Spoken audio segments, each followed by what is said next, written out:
അപ്പൊ ഇന്നും പതിവ് പോലെ തന്നെ സങ്കടത്തിനും പരാതികൾക്കും ഒന്നും ഒരു കുറവുമില്ല. അപ്പൊ ഇവിടെ ഇന്ന് ഭയങ്കര സങ്കടങ്ങളും പരാതികളും പറയുവാണ്. അങ്ങനെ ഒരു വിധത്തിൽ ഞാൻ ദേ പൊക്കിക്കൊണ്ടുപോയി അംഗനവാടിയിലാക്കി. അങ്ങനെ ടീച്ചർ വേഗം എടുത്ത് ആളെ മടിയിലൊക്കെ ഇരുത്തി ഓരോ കഥകളൊക്കെ പറഞ്ഞ് സമാധാനിപ്പിക്കുന്നുണ്ട്. അതിൻ്റെ ഇടയ്ക്ക് ടീച്ചറോട് പറയുന്നുണ്ട്, ഞാൻ അംഗനവാടി പോകാൻ വന്നതല്ല, ഞാനിവിടെ കടയിൽ പോകാം, സ്ലൈറ്റ് മേടിക്കാന്നൊക്കെ പറഞ്ഞാണ് ആളെ കൊണ്ടുവന്നത്.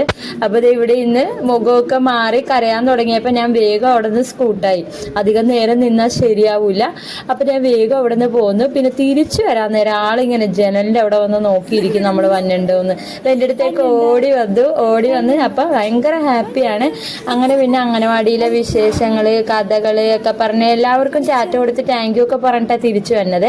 അപ്പൊ അംഗനവാടിയിലെ വിശേഷങ്ങളൊക്കെ പറയുവാണ്. അപ്പൊ അത് കഴിഞ്ഞ് അടുത്തൊരു പാർക്കുണ്ട്, ചെറിയൊരു പാർക്കുണ്ട്. അപ്പൊ ആ പാർക്കിലൊന്ന് കയറാന്ന് കരുതി പോയപ്പോൾ പാർക്കൊക്കെ പൂട്ടിയിട്ട് വെക്കുവാണ്. ഇപ്പൊ വീഡിയോ ഇഷ്ടപ്പെട്ട